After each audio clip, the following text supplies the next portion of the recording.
Hai sahabat BLKP, ketemu lagi di podcast hari ini. Ada seorang kepala pabrik yang mendapati suatu case. Kepuasan pelanggannya sangat low skornya. Jadi dia mengumpulkan semua orang pabrik, dia menyalahkan tim pabrik kenapa mereka memproduksi barang yang nggak bagus. Duh, gimana ya? Yuk kita tanya sama expertnya. Hai Pak Madu. Hai Dipta, senang sekali bisa diundang di podcastnya BLKP. Jadi kalau dengerin case yang kegelisahan dari kepala pabrik, betul nggak sih? Untungnya kepala pabrik nggak langsung marah-marah, nggak jelas. Oh, oke. Ya, tetapi sebelum dia marah-marah nggak jelas, mendingan kepala pabrik tersebut belajar tentang sebuah metode untuk pengambilan keputusan. Apakah itu? Yang biasanya saya plesetin dengan telur dadar. Telur dadar. Padahal singkatannya sebenarnya atau istilahnya bukan telur dadar, tapi untuk mudah diingat aja sebenarnya. Yang aslinya adalah T-Dodar. Ya, itu adalah sebuah akronim, teman-teman. Dari apa? T-nya adalah time. Jadi, bagi teman-teman sebagai seorang leader, mau kepala pabrik, mau manajer, mau GM, sampai ke level direktur, pada saat mau mengambil keputusan terhadap masalah yang sedang dilalui atau dihadapi, please untuk set timing dulu, jangan gerusak-gerusuk. Karena timing itu menentukan kualitas dari decision-nya kita. Ya, setelah time barulah masuk ke huruf D. Ya, D pertama ya. Dipta.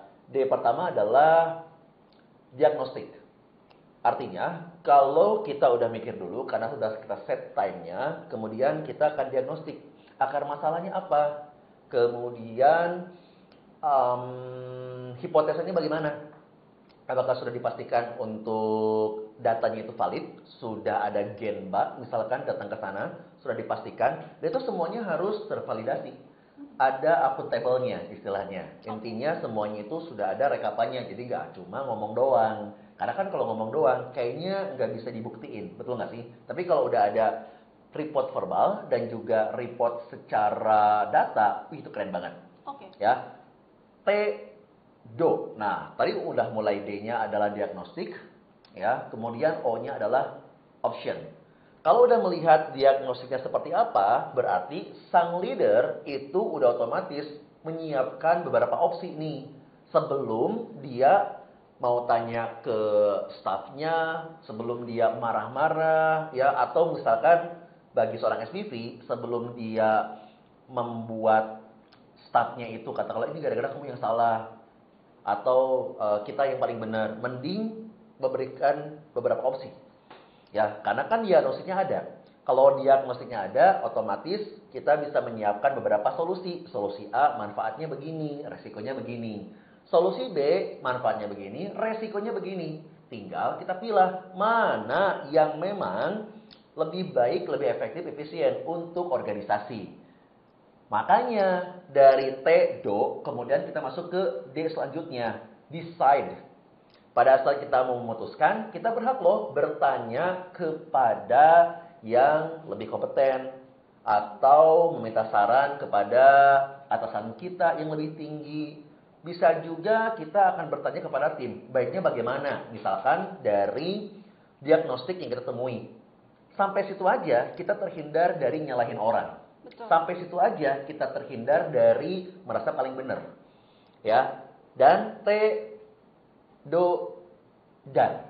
Ya. D-nya udah nih, yang D yang kedua tentang decide. Dan sekarang kita masuk ke huruf A. Huruf A-nya adalah act and assign. Maksudnya apa? Yuk sama-sama bagi tuh tugasnya, delegasinya dilakuin, mana yang harus ngerjain bagian A, mana yang harus ngerjain bagian B. Karena bisa jadi solusi yang datang dari Anda itu bisa dikerjakan oleh beberapa orang. Ya, karena kan sekarang eranya super team bukan Superman. Cie, gitu Mbak Dipta ya. Siap. Jadi setelah act dan assign itu, jangan lupa loh, di assign-nya itu dipastikan bahwa instruksi kerjanya benar. Rules of the game-nya sudah dipahami oleh orang yang nantinya akan melakukan eksekusi tersebut. Ya, dan terakhir dari huruf R, review. Artinya kalau sudah ada action-nya, sudah ada penugasannya, delegasinya, jangan lupa untuk dilakukan review. Ya, reviewnya jangan cuma nanya doang. Gimana? Ya, udah beres atau belum? Paling jawabannya kalau nggak beres, belum. Atau pertanyaan klasik, lancar nggak ya di sana? Kalau nggak lancar, paling cuma bilang, aduh sorry nih, belum lancar.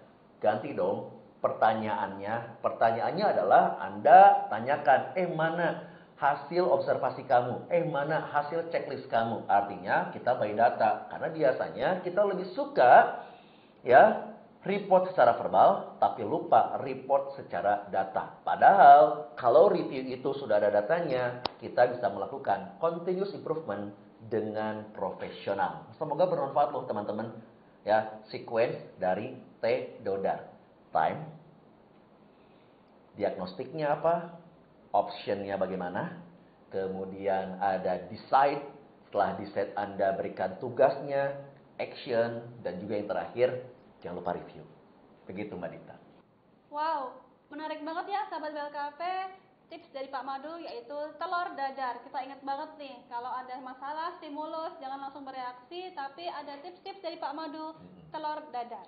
Telur dadar, bener banget. Ingat ya, kalau telur dadar itu kan gak langsung cemplungin ke minyak panas, tapi dikocok dulu.